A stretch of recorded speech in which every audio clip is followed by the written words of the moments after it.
Hello everyone. So, voice pra tik nungra nonga. First of all, voice ko tik nungra nonga beko naigrini.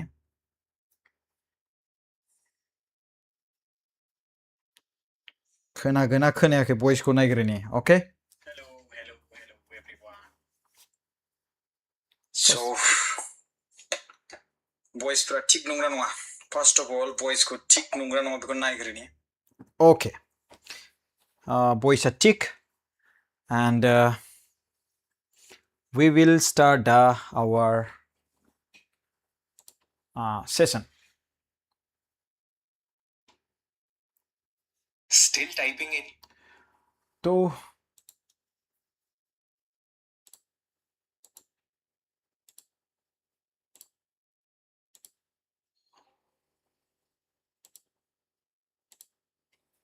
okay. बे मोनसे बिजाब आरो बेखौ आं create खालामदों बेनि नामखौ दोनदों प्रकाश ट्रेड भिजन स' बेवहाय नोंथांमोनहा शेयर मार्केटनि सोमोन्दै आरो ट्रेडिं सोमोन्दै बुजिगोन स' हेल' एभरिवान वेलकाम बेक टु माय channel and my name is Prakash Najari and in today's class we are going to learn one of the most important topic in the financial world. दा बयबो रांखौ खामायनो लुबैयो and बेखौहाय साख्रि मावनानै खामायो बा लेबार मावनानै खामायो so in digital era you can earn through share market trading and there is a lots of platform where you can buy and sell जेराव नोङो ट्रेड खालामनो हायो but आं बोरै बायोब्ला बबे समाव बायोब्ला प्रफिट खालामनो हायो बेथ' उननि बाथ्रा नाथाय आं बेखौहाय बोरैहाय ट्रेड खालामनो एक्चुअली मा बियो फोथायथावना नंगौना नङा स' नैबे बिनि सायावहाय जोङो दिनैनि टपिकखौ बुजिनो लागोन आं बेवहाय माखासे चेप्टार होदों स' introduction to the financial market money saving investing inflation and the asset that build wealth actually what is money राङा मा फार्स्टआव जों बेखौ बुजिग्रोनांगोन नङा होमबा राङा जोंनि थाखाय जिउआव जोंखौ माखासे गोनांथार खामानियाव बाहायनो थाखाय जि जोम बा गावनि न'खरनि फेमिलिफोरखौ नायनो थाखाय मोनसे इम्परटेन्ट भेलु बियो मोनसे मा होनदों गोनांथार मोनसे पेपार बियो पेपारबो होनजाबाय बियो मिथिबाय फार्स्ट माने इम्परटेन्ट आरो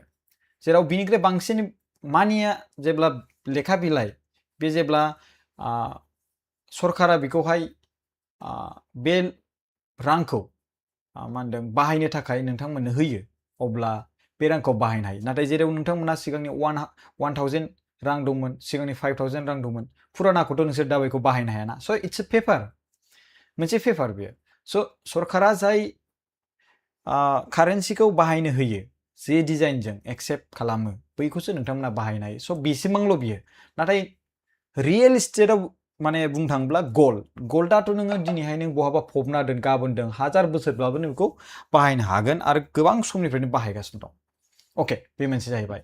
सेभिं आरो इनभेस्टिंनि गोबां डिफारेन्स दङ दा नोंनाव रां दङ दा नों बे रांखौ खामायनो लुबैदों बे रांखौ आङो मोनसे मा होनदों बारायहोनो लुबैदों आङो इनक्रिज खालामनो लुबैदों साप'ज नोंनाव 10 लाख रां दङ बे रांखौ नों बेंकआव दोनबाय थाबाथ' नोङो खोब मोनगोन इन्ट्रेस्ट हिसाबै एसे रां मोनगोन आरो 2-3% बेबायदि मोननो हागौ बेंक डिप'जिट खालामोब्ला आरो एफडि खालामोब्ला 6.5 बा 7% बेबायदि मोननो हागौ नों रांखौहाय बाट इनभेस्ट खालामोबा नों बोसोराव मार्केटआ जुदि मोजां जायोब्ला 100%निबो बारा होनो हागौ एक्युरेसि हिसाबै रिटार्न अफ ROI हिसाबै आरो 12-15% बो होनो हागौ अन निफ्टि 50 दा बे निफ्टि 50 आथ' मा बेखौ उनावसो बुजिगोनथ' दा बिनि सिगां जोङो टाइप्स अफ एसेटखौ बुजिना लाग्रोनोसैलाय दा स्टक इकुइटि एबा जाय ट्रेडिंनि सोमोन्दै जों बेयाव बुजिनो फैदों बिनि मिनिंखौ खोन्थादों बेवहाय टाइप्स अफ एसेट्स नोंनाव हाबो थानो हागौ नोंनाव हाबो थानो हागौ नोंनाव सनाबो थानो हागौ नोंनाव बिल्डिं कमप्लेक्सबो थानो हागौ नङा होमबा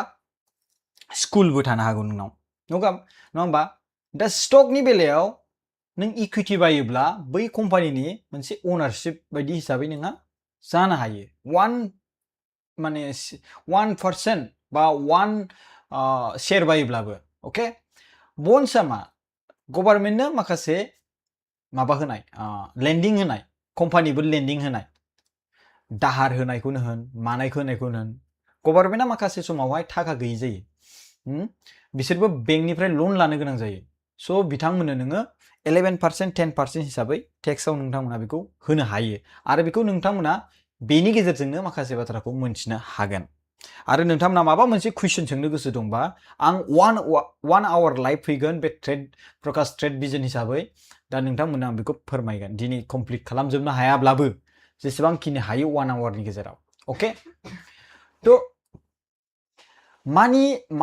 money's job is to make more money मा होनदों रांनि जि मोनसे खामानियानो जाबाय आरोबाव बे रांखौ खामायनानै बारायबावनि बेनो आरो बेयो खामानिया जेरै जोङो रांखौ खामायो नाथाय राङा आरो रांखौ खामायबावनो थाखाय खामानि मावो okay inflation is the enemy beats it or lose diversify across at least 3 asset classes okay दा जोङो नेक्स्टआव थांगोन बेफोरो जि रुल्स बेखौ नोंथांमोनाबो एक्सट्रायै नायनो हागोन खिन्थु आं जि इम्पर्टेन्ट गोनां बेखौल' नोंथांमोननि सिगाङाव फोरमायगोन व्हाट इज द share market let's go to द मेन टपिक दिनैनिया गोबां जोंनि बर'नि सोद्रोमाफ्रा आबां जाबां ओरैनो बिटकइन नेटवर्कनो माबानो ओरै सोरैयाव हाबो बिटकइना मार्केट स्ट्राक्चारसो बे नेटवर्कनि बेसाद नङा नोङो सोरबा माबा मोनसे नेटवर्कनि दारै नोङो फैसा खामायोब्ला बे नों मान सनमाननि खोथा थायो बरनाम थाङो नों एडमिसन खालामनायनि फिस होनो गोनां जायो आरो नोंनि आन्डाराव जेरावबो हाबाबा नों बे फैसाखौ खामायफिननोबो हाया स' बेयो ट्रेडिंआव गोग्लैया स' बेखौ बिटकइन आरो माबा मोनसे शेयार मार्केटखौ बरनाम खालामनायनि अनगा बे जेबो खामानि गैया मोनसे स्केम आरो बे मोनसे जाय मानसिफ्रा बिगिनार नोंनि जायगायाव लकेल एरियायाव लाबोदों बैसोरसो बिनि थाखाय बेनिफिट जागोन okay what is the share market let's talk about this guys जायनि थाखाय नोंथांमोनहा बे खोथाखौ मोनथिनो लुबैदों विदाउट एनी फिस जेबो फैसा लायालासिनो जाय कर्सखौ लाख लाख फैसा होनानै मानसिफ्रा सोलोंनो गोनां जायो आरो बिनि सोमोन्दै लाख लाख फैसा होनानै सोलोङो होननानै बेखौ खायसे सोद्रोमा मोनथिया दिनै नोंथांमोना बेखौ मोनथिगोन दा story of A share when Reliance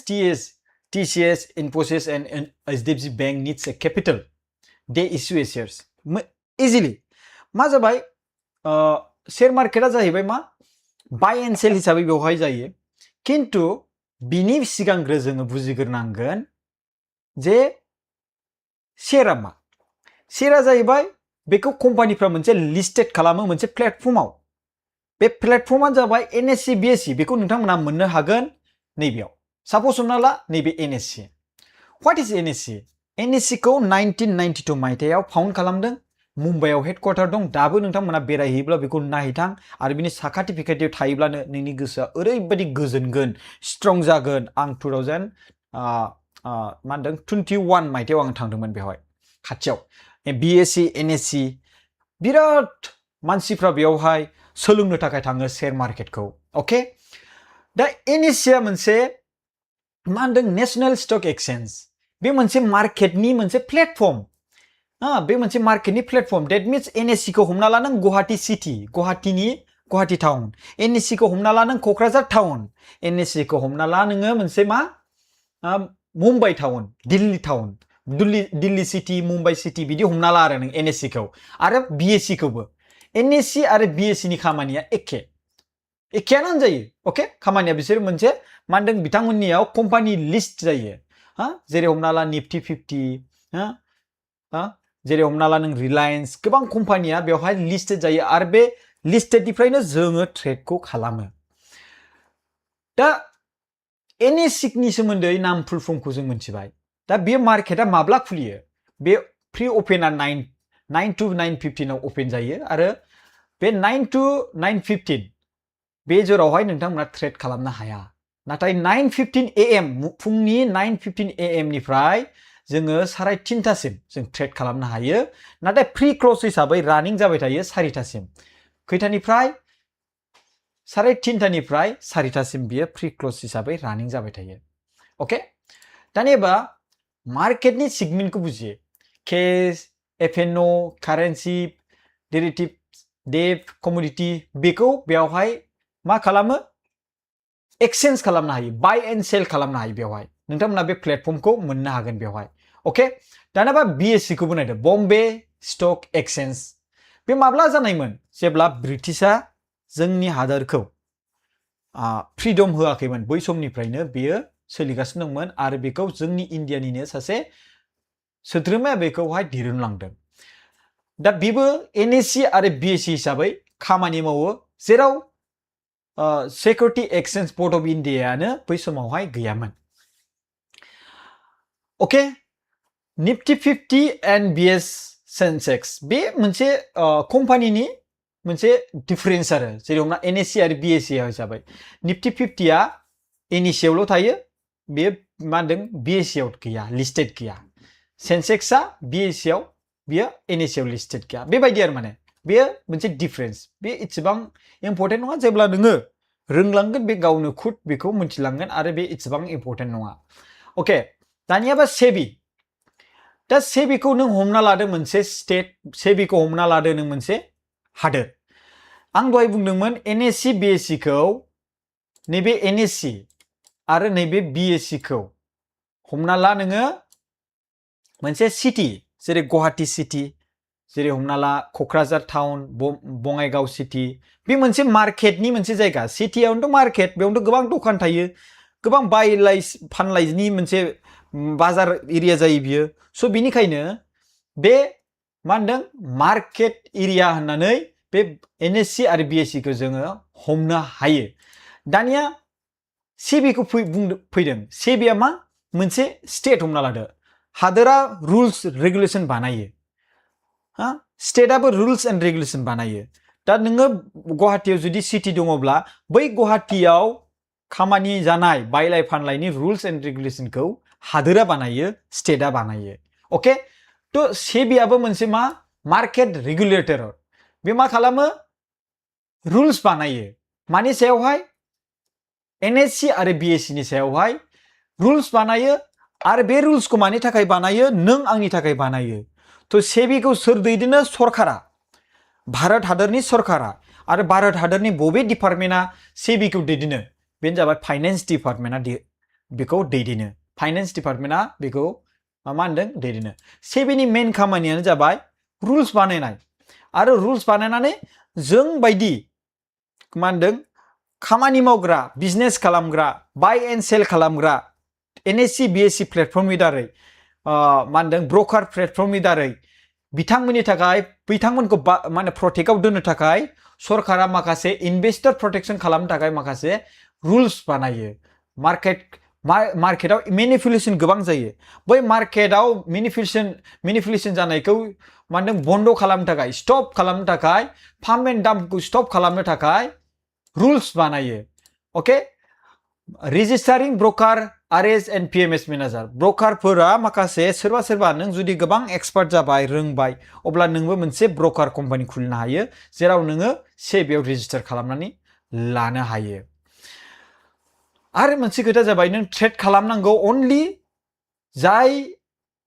सेबि register ब्रकार बेयावल' नोंथाङा ट्रेड खालामनांगौ आरो नोंथाङा माबा मोनसे इनसाइडार ट्रेडिं खालामनाय मोनथिनो मोनदों अब्ला बेखौ रिपर्टबो खालामनो हायो मानो होनबा बियो सेबिया रुल्स एन्ड रेगुलेशन हिसाबै एनएससी आरो बीएससी बिथांमोननियाव लागु जायो दा जोंनि भारत हादराव मोननैल' एक्सचेन्ज दङ बे मोननैल' एक्सचेन्जनि मुङानो जाबाय मा नेशनेल स्टक एक्सचेन्ज आरो जोंनियाव दङ बीएससी एबा बम्बे स्टक एक्सचेन्ज स' दानिया मोनथिबाय जोङो बीएससी आरो एनएससी आरो बीएससी एनएससी खौ नोजोर होग्राया माया होनना बुंना मिथिबाय नोंथांमोना बेनो जाबाय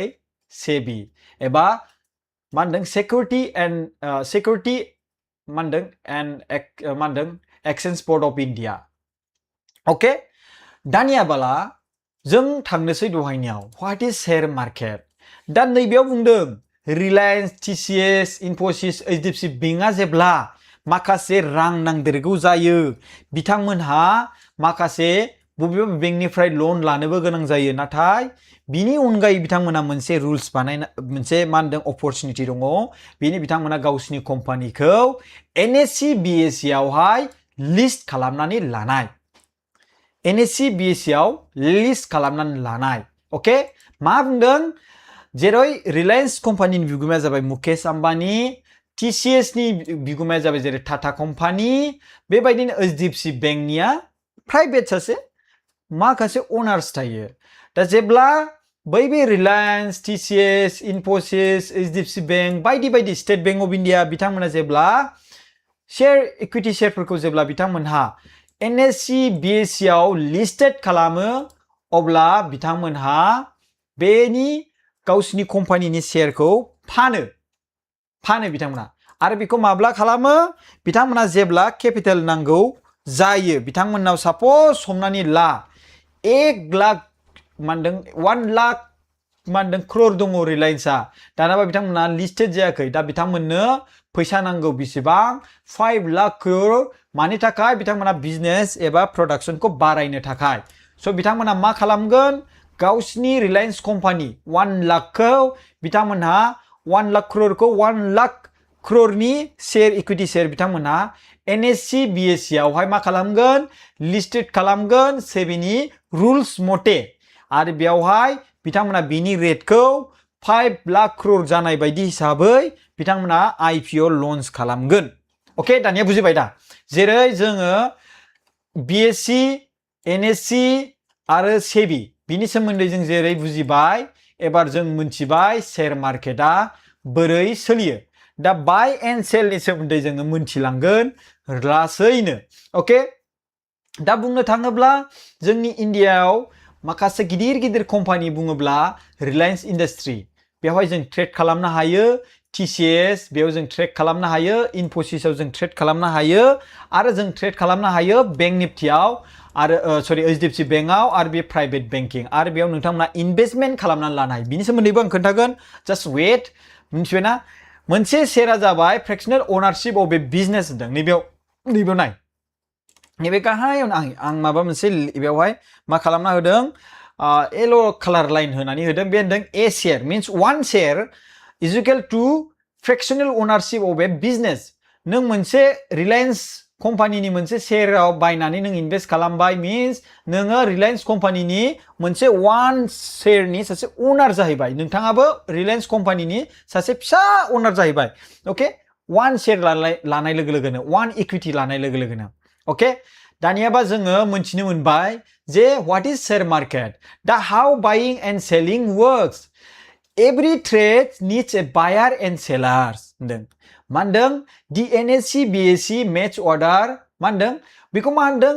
माइक्र' सेकेन्डआवनो बिथांमोना नोंनि बायनाय नोंनि फाननाय बे प्लेटफर्मखौ बानायनानै होयो जेरै आं दहाय बुंदों NSE आरो BSE आरो NSE बे मोनसे मा होनदों सिटी हमना ला जेरै गुवाहाटी सिटी जेरै बङाइगाव सिटी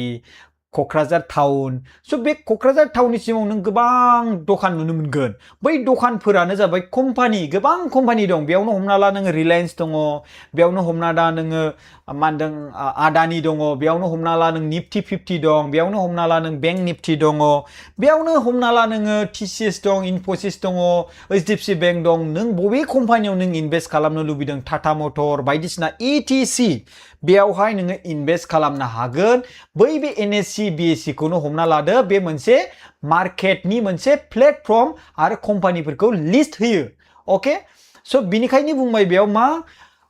बाइंग आरो सेलिं वर्क्सआ जायो NSE BSE आव आरो बै बाइंग आरो सेलिंसनि गेजेराव माबा मोनसे सोरबाफोर गथाला खालामदों नामा मादों नामा बेखौ नोजोर होयो सोर बेखौ नोजोर होयो सेबि माने जेरै जोङो भारत हादरखौ हमनानै लादो जेरै जोङो आसामनि सिङाव दङब्ला जुदि जोङो गुवाहाटीखौ जुदि जोङो NSE BSE सानदोंब्ला आसाम स्टेट एबा सरकारखौ हमना लादो सेबि ओके नोजोर होग्रा ओके सोरबा माबा मोनसे खालामदों नामा गथाला खालामदों नामा सोरबा सिखाव खावदों नामा सोरबा सिखावनि बिजनेस खालामदों नामा सोरबा फ्रड बिजनेस खालामदों नामा फ्रड बाय एन्ड सेल खालामदों नामा बेफोरबायदिखौ मा खालामो नोजोर लाखियो सेबिया security exchange board of India okay दानियाबा मा होनदों बेवहाय बाइंग एंड सेलिंग नि सोमोन्दै जों मिथिबाय आरो बाइंग एंड सेलिंग्सआ अनलि जोंनियाव एक्सचेंजआ मोननैल' दं होननानै आं खोन्थाखाबाय बेनो जाबाय नेशनेल स्टक एक्सचेंज आरो बम्बे स्टक एक्सचेंज आरो बे बम्बे स्टक एक्सचेंज आरो नेशनेल स्टक एक्सचेंजआवनो नैबे बाय एंड सेलआ सोलियो दा NSE and BSE match order नों जेब्ला मोनसे अर्डारखौ फान्स खालामगोन अब्ला बियो मा होनदों नोंनि ब्रकारनि थ्रुयै जेब्ला नों एकाउन्ट खुलिगोन आं बेखौ खोन्थालांगोन रदा डिमान्ड एकाउन्ट हिसाबै बे ब्रकारनि थ्रुयै BSE आरो NSE आव थांगोन आरो बे BSE आरो NSE आव थांनाय लोगो लोगोनो नोंथांनि अर्डारा एक्सेप्ट जागोन आरो बेयाव प्रफिट बाय एन्ड सेलआ बेवहायनो नोंथांनियाव नोंथांनि ब्रकार एकाउन्ट डिमान्ड एकाउन्टआव नुजागोन ओके स' बे बिराद प्रटेक्ट आरो बे गेम्बलिं नङा बे जुवा नङा बे अरिजिनेल मोनसे बिजनेस आरो बे मोनसे फालांगि नों जेरावहाय बेखौ ट्रेड खालामनानै प्रफिट जानो हायो बेखौ सोलोंनानै लानाया गाहाम ओके दानिया जों फैनोसै थार्डआव व्हाट इज द इंडियन फाइनेंशियल सिस्टम दा RBI MOF SEBI NSE BSE NSDL CDCL CDSL and other declaring who does what the system is a well choreographed machine RBI govern money Ministry of Finance set policy, SEBI regulate markets, NSE, BSE run the trading floor, NSDL and CDSL hold your share in digital form and clear corporate settle every trade. दा बे बिराद important नोंथांमोननि थाखाय बुजिनो जेरै जोङो BSE आरो NSE आरो जोङो सेबिखौ जों मोनथिबोबाय आरो शेयार मार्केटखौ बुजिबोबाय दानिया फाइनान्सियेल वर्ल्डआ बोरैहाय वर्क जायो बेखौ नोंथांमोना बुजिनो थांगासिनो दं आरो माने दा बेवहाय जोंनि भारत हादराव रांखौ प्रिन्ट खालामग्राया सोर RBI ओके RBI आ प्रिन्ट नट कारेन्सिखौ इस्यु खालामो प्रिन्ट खालामो दा RBI आ मोनसे रां नोंथांमोननो होयो बे रांनि दारै नोंथांमोना मा खालामनो हायो बाय एन्ड सेल खालामनो हायो आरो नाथाय जि भारत हादरनि मोनसे डिपार्टमेन्ट दं बिराद इम्पर्टेन्ट बेनो जाबाय मिनिस्ट्रि अफ फाइनेन्स बिथांमोना रुल्स बानायो आरो बे रुल्सखौ सोर रान खालामो आं दहाय बुंनाय मथे बायदि माया सेबिया ओके मानि सायावहाय रान्स खालामो बेनो जाबाय NSE आरो BSE नि ट्रेडिं प्लेटफर्मावहाय ओके दानियाबो बुजिबाय आं दहाय बुंनायखौ दा नोंथांमोना गोसो होनानै खोनासंदोंब्ला बुजिलांगोन मोजाङै उनावहायबो बेक होनानै नायफिनबानो जागोन दानियाबा अर्डार लाइफस्टाइल नों बाय एन्ड सेल खालामनायनि अर्डारनि लाइफस्टाइलखौ सोलोंनि जोङो नोंनि बाय एन्ड सेलआ बोरैहाय सोलिगोन नों अर्डार मोनसे एक्जिक्युट खालामोब्ला बे बोरैहाय मा होनदों गुबुन सासे माने बायग्रानियाव बोरै थांगोन नों सेल खालामोबा गुबुन मोनसे सासेनियाव बोरै थांगोन बिनि सोमोन्दै खोन्थादिनि फार्स्टआव नायदो इनभेस्टर एबा ट्रेडार ओके बियो मा खालामगोन नोंनि अर्डारखौ नोङो अर्डार होगोन मा होगोन नोङो बायबो होनो हागौ सेलबो होनो हागौ बे अर्डार एन्ड बायआ मायाव थांगोन ब्रकार जेराव नोङो डन एप्स खुलिदों जेराव नोङो मा होनदों जेरै हमना ला नोङो जेर'दायाव नों खुलिदों एकाउन्ट नोंथाङा डन एप्सआव खुलिदों बिदिनो नोङो मा होनदों SBI सिकिउरिटिसआव खुलिदों बा माबा कटाकआव खुलिदों गोबां ग्र'आव खुलिदों गोबां जोंहा ब्रकार दङ बेनि दारै शेरखान दङ बेयाव खुलिदों स' बेखौ नोंथांमोनहा बेयाव खुलिदोंबा सासे नों इनभेस्टर हिसाबै बेखौ सानना लादो एकाउन्ट खुलिबाय सापज नों इनभेस्टर हिसाबै नोङो बा ट्रेडार हिसाबै नों बाय खालामबाय सबसे ब्रकाराव थांग्रोगोन बियो ब्रकारा बहा दैथायहरगोन बेखौ एक्सचेन्जआ मा आं दहायनो खोन्थादों सेबि आरो NSE स' सेबि आरो NSE नाव एक्सचेन्जआव थांगोन नोंनि अर्डारा अब्ला बहा थांगोन बियो क्लियर क्रपआव थांगोन क्लियर क्रप माने NSDL CDCL ओके बेनो जाबाय डिप'जिटरि एन्ड NSDL CDCL नोंनि राङा बेयावहाय मा थागोन प्रटेक्टआव थागोन सेफटियाव थाहैगोन ओमफ्राय बिनि उनाव मा जागोन इनभेस्टरनि डिमान्ड एकाउन्टआव बियो गासैबो फैसाया श'आप जागोन आरो बे प्रटेक्ट हिसाबै बेयाव थाहैगोन जेब्ला नों एक्जिट खालामगोन अब्ला बेयो बे सेम प्रटेक्ट माने मा होनदों पलिसियैनो बियो रान जागोन ओके दानियाबा RBI आ रां आरो सेबिया market okay depositories hold your share digitally जेब्ला नों फैसाखौ हरो जेब्ला नों बाहायो अब्ला आं दहाय बुंदों मा होनदों NSDL and CDSL आ बेखौ मा खालामो होल्ड खालामो नोंनि रांखौ जेब्ला बाहायनो गोसो नों बेखौ बाहायनो हायो बे मोनसे वालेट सिस्टेम बायदि हमनानै लादो ओके नों जेब्लानो बेखौहाय सेल खालामनो गोसो अब्लानो बेखौहाय सेल खालामगोन साप'ज हमना ला नोङो इनभेस्टर हिसाबै नों अर्डार होबाय ब्रकारनाव थांबाय एक्सचेन्जआव थांबाय आरो बे फैसाया एनएसडिएल सिडिसिएल थांबाय जेब्लासिम नोंनि अर्डारा मेच जाया जेब्लासिम नोंनि अर्डारा बेयावनो मेच जाया अब्लासिम नोंनि अर्डारा एक्जिक्युट जाया बायार एन्ड सेलारा मेच जानांगोन अब्लासो बे एक्जिक्युट जागोन स' जों दिनैहाय मिथिनो मोनबाय what is share market and what is the financial market and trading what is the SEBI, NSE and BSE so जों मोनथिनो मोनबाय बिनि सोमोन्दै जोङो मोनथिनो मोनबाय नङा होमबा इंट्रोडक्शन फाइनेंशियल मार्केट खौबो होनानै होबाय फाइनेंशियल सिस्टेम खौबो मोनथिबाय जोङो शेयर मार्केट खौबो जों मोनथिबाय शेयर मार्केटआ बोरै रान जायो आरो बेफोर बोरैहाय थाङो SEBI, NSE, BSE बेखौ जों मोनथिनो मोनबाय दिनैहाय स' बियो बिराद इम्पोर्टेन्ट नोंथांमोननि थाखाय मोनथिनो थाखाय ओके दानियाबा मार्केट पार्टिसिपेन्ट्सआव थांनि चैप्टार 7 आव okay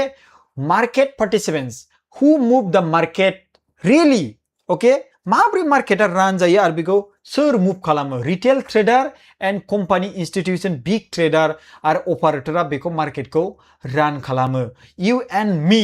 okay you and me we run the markets साप'ज हमना ला मुकेश आम्बानियाबो बेखौ रान खालामो साप'ज हमना ला मा होनदों गौतम आदानियाबो बेखौ रान खालामो फर एग्जाम्पल जायहा बिग मानि जायहा गिदिर गिदिर रां दङ बिथांमोनानो इनभेस्टमेन्टनि दारै बिथांमोना रान खालामो okay domestic institutional investor that means you can say that Mukesh Ambani Gautam Adani like that for example आं बुंबाय स' डोमेस्टिक हिसाबै बिथांमोनखौ हमना लादो जुनजुन माने राकेश झुनझुनवाला बिथांमोनखौबो हमना लादो स' फरेन इन्स्टिट्यूशनल इन्वेस्टर FII होनना बुङो बेखौ ग्लबेली मानि ओके बिथांमोनाबो बेयाव इनभेस्ट खालामो मिउचुअल फान्ड्स बिथांमोनाबो जेरै मिउचुअल फान्ड्स हिसाबै नोंनि रांखौ लानानै नों जेब्ला मिउचुअल फान्डआव इनभेस्ट खालामो बे फैसाया ओरैनो नोंनि एकाउन्टआव फैसाया ओरैनो बारायो नामा बाराया बोरै नोंनो ओरैनो फ्रियाव फैसा होनो हागोन नोंनि फैसाखौ लानानै शेयार मार्केटआव बिथांमोना इनभेस्ट खालामो बिनिफ्रायसो नोंनि फैसाया 10% 12% 7% बे बारायनानै नोंनि मा होनदों मिउचुअल फान्डआ ग्र' जायो आरो नोंनि बे फैसाजोंनो बिथांमोना बर' लानाय बायदिसो बियो नोंथाङा मिउचुअल फान्डआव इनभेस्ट खालामबाय डेट मिन्स बे हारसिङैनो जौगाया बेखौ जाय कम्पानियाव नों इनभेस्ट खालामदों बै कम्पानिया फैसाखौ बाहायो इनभेस्ट खालामो आरो बेखौहाय बबावबा बिथांमोनहा मा खालामो बहाबा स्टकआवनो इनभेस्ट खालामो बबावबा माने मा होनदों बहाबा रिलायन्स बहाबा HDFC बहाबा स्टेट बैंक बेफोरबायदियाव जाय मार्केटआ बेनिफिशियारि जागोन for next year for 2 years for month बेखौ बिथांमोना एनालाइज खालामनानै बिथांमोना इनभेस्ट खालामो okay market makers quotes continue bid and ask provide equality मार्केटनि माखासे डिफार्सर थायो बेवहाय बाय एन्ड सेल अलवेज नुनो मोनगोन नों जेब्ला एकाउन्टखौ खुलिगोन ओके जों मिथिनो मोनबाय मार्केटखौ सोर मुभ खालामो means you and me we run the market and also big the institutional trader and also FIIs and DIIs okay FIIs माने FIIs होनना बुङोब्ला आउट अफ कान्ट्रि जोंनि भारत हादरनि जेरै हमना ला वारेन बाफेटआ जोंनि भारत हादराव दाख्लै बोसोरसेनि सिगां बिथाङा पेटीएमआव इनभेस्ट खालामनायाव 800 crore लस जादों बिथाङा वर्ल्डनि रिचेस्ट पार्सनाव बिथाङाबो लिस्ट दङ बिथाङा टप 10 आव बिथाङाबो दङ 7-8 आव बियो एसे सिगाङाव बिथाङा 7 रेंकआव दंमोन richest person in the वर्ल्डआव okay स' जों मोनथिनो मोनबाय स' मार्केटआ बोरैहाय मुभ जायो एबा BSE NSE मा सेबिया मा फाइनेन्शियल सिस्टेमखौ जों मोनथिनो मोनबाय भारत हादरनि फाइनेन्शियल सिस्टेमखौ आरो जों मोनथिनो मोनबाय शेयार मार्केटआ मा आरो जों मोनथिनो मोनबाय मा होनदों इंट्रोडक्शन खालामबाय जोङो फाइनेन्शियल मार्केटखौ okay why it matters FII and DIIs okay FII and DIIs together move 70% of daily volume okay बिथांमोनानो ऑपरेटर you can say नों बबे फारसेथिं जाय FII आरो DII थांदों बै साइडथिंनो नों जुदि ट्रेड खालामनो रोंबाय अब्ला you will become one of the richest person in the state also in India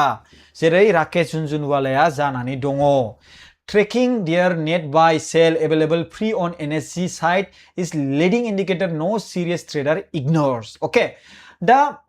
track FII DII data daily जेब्ला नों मार्केटाव हानो लुबैदों अब्ला नोंथाङा मोनथिनांथारगोन जे FII